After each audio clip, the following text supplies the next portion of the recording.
that's so far my biggest takeaway. Like in this series, this team doesn't quit. They don't just back down. They really try to truly win every game, even if it's not going their way.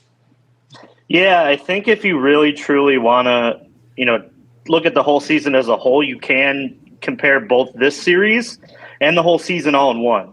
I think that let's just kind of rewind back to the past couple years. And we went into every year expecting World Series or bust. They had a decent rotation. They were able to, sign guys to add to the bullpen. And then you got into the postseason, and it seemed to be kind of that same death, right? It was, let's get excited. We'll get excited. They get to the postseason, they don't hit. Yep. And I think if you're a Cub fan this year, you almost need to look at what's happened throughout this season and just go, at least the Cubs may not be the most talented team in the MLB right now, let alone their division, let alone the NLC or the NL in general. But you know what? They're going to go out there, they're going to fight, and they're going to lose, go down in a different way than we're used to for the last 3-4 years. And I think that is awesome as a fan to sit back there, because to me, the definition of insanity is doing the same thing over and over and over again and expecting different results.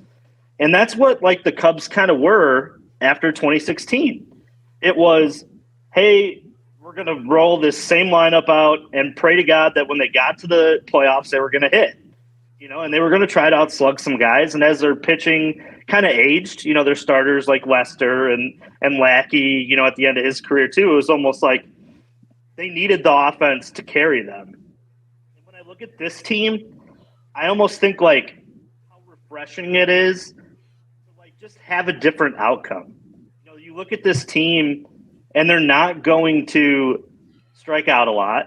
It seems like it. They're going to put the bat on the ball. They're going to move, the runners around. They're going to play small ball. Let's just dive into what we've seen over the first 12 games. They're hitting 266 as a team, and they're third in batting average. And OPS, I believe they're third as well. While you don't have the mainstays like a Chris Bryant or an Anthony Rizzo or a Javi Baez in this lineup, guys who show power, and I think that Jed, in a short time, has kind of done that, right? He's gotten rid of guys who strike out a lot, who don't put the bat on the ball, and he's brought in guys who are able to not strike out, to put in tough at bats, to take their walks, and to be selective. And if you're a Cub fan, grasp onto it. Because I think it's so refreshing to just not lose the way that we've lost over and over and over again. You know what I'm saying? It got kind of frustrating to watch Cubs games because it was almost like two true outcomes, kind of like baseball, right? It was either home run type of offense or they were maybe on the verge of getting no hit some days. So I think that if you're a Cub fan, you got to be happy with the start just because it's different. Embrace the different makeup to this team, and I'm excited. I know that it just kind of came across the front. They finally called the game, so they are officially lost 2 out of 3. Yep, you're probably trying to jump into that, but yep. But with that said, man, they fight, and I think it's interesting to kind of see. We talked about last year how the pitching was a case study, right? Because they didn't have a lot of strikeout guys, and they had a lot of guys who were going to pitch to contact.